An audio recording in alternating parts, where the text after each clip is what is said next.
Students praised this winner for being open to discussing students' experiences and recommendations. Students also appreciated the willingness to go above and beyond to provide students with a range of perspectives from outside Western society.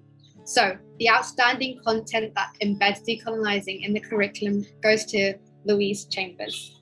Hi everyone, and congratulations on your graduation.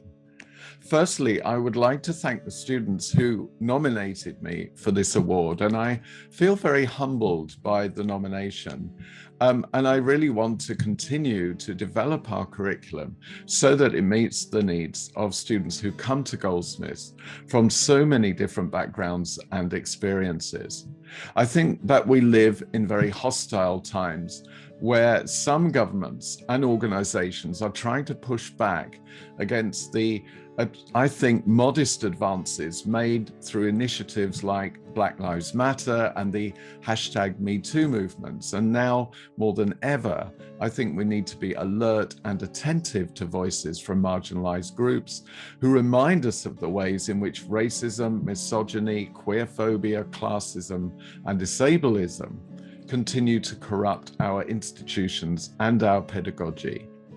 I would also like to thank colleagues and students who have inspired me at my teaching at Goldsmiths, and these include Sarah Ahmed, Julian Enriquez, Kieran Bell, Nomal Puar, Margarita Aragon, Shella Sheikh, Akanksha Mehta, and the students and colleagues who were involved in the Gara occupation.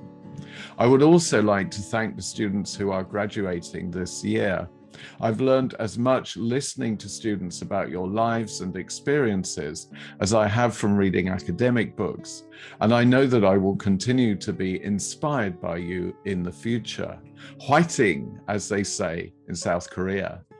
Thanks again, and very best wishes and good luck in all of your future endeavors. The pandemic has impacted how students learn, and our next winner received praise for both creating a sense of collaboration whilst working from home and for using a range of technology to help students feel involved in the learning process. So, our outstanding use of technology in teaching award goes to Dan McQuillan. Yeah, I was very chuffed to get this award. Although, it's really not anything to do with me. I don't think the atmosphere in the class has always created with and by the students, and the students have had such a hard time over the last year or so. It's really impressive, that they're actually able to carry on with their courses in the way that they have.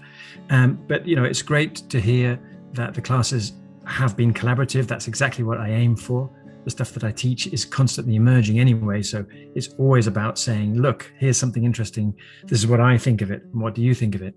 It's great to hear that the use of technology, helped in that process.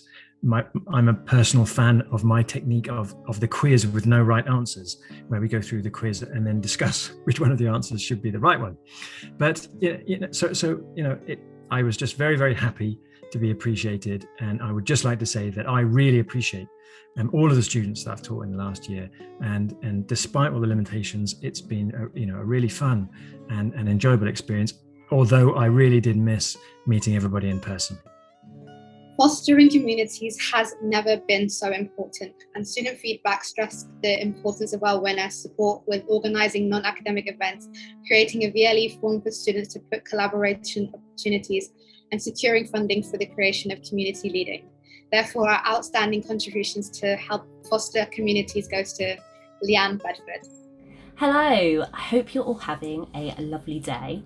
I am really grateful and honoured to have been given this award, and I would like to thank the Students' Union, the TALIC team, and Anna, Delia, Lottie and Marie, who are the students who have been working on this project with me.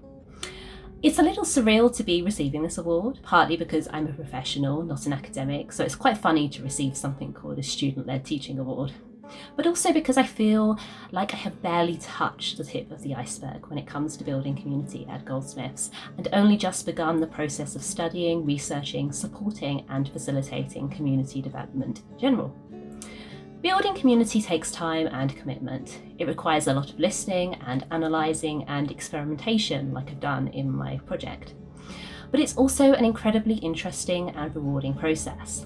Some of the results of community building aren't instantly visible to facilitators, which can be a little bit frustrating, but when you eventually, down the line, hear about an amazing project or campaign that people built together, or even just how your efforts made someone feel less alone, you know it's worth it.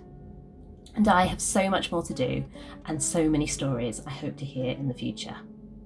Community is how we support each other. Community can even lead to social change, as people come together, share experiences, and commit to working on campaigns and activities that will make a difference to themselves and others. Community, to me, is what makes life worth living, especially when we're all going through so much and have been physically distanced from each other. Some people watching this may feel like they're not part of a community, but the potential to facilitate and grow communities is everywhere. I would encourage you to do some research and find out what community projects and organisations exist near you or online that fit your interests. And if what you want doesn't exist, create it. This is your future and you don't have to build it alone. This winner was praised for her speed in responding to students as well as her patience and clarity. This clearly made a significant difference to students' experience of the university and was all the more impressive for the additional pressure caused by lockdown. Therefore, the non-academic or support service who has gone above and beyond award goes to Vivian Tenhab. Managing extenuating circumstances can be an emotionally demanding role, and this winner was praised for making students' time at the university easier with their warmth and empathy. This clearly made a huge difference to students in the department. So as well as Vivian, the other winner is for the non-academic or support service who's gone above and beyond is Paula Coutures. Congratulations again. I'd like to say thank you ever so much for nominating me for this award. It's really special. It really means a lot that this has come from the students and that you've gone out of your way to reach out to the Student Union to recommend me for this award. So thank you for that. It really, really appreciated. Especially after the year that everybody has had. It's been very difficult for everyone, but I think especially for students. So that really means a lot. Thank you. I'm really lucky to work in the history department because it's such a student-oriented department where everyone's so dedicated to the student body and works really hard for the students. And we have some wonderful students. We're very, very lucky. And I've really enjoyed getting to know you all over the past 3 years. Unfortunately, not been able to see any of you in person this year.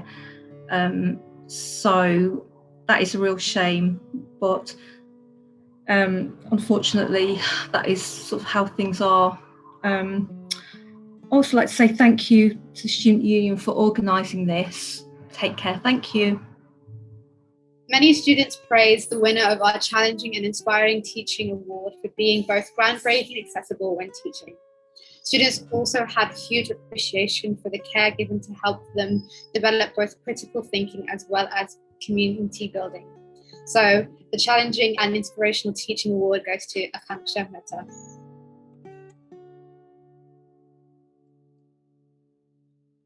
Our winner for Outstanding Use of Research in Teaching was praised for the breadth of her research used in teaching. This included research using a range of disciplines, including arts, panels, and experiments. She was also praised for the level of support offered to students. So, our Outstanding Use of Research in Teaching goes to Sheila Sheikh. Congratulations to all of our winners.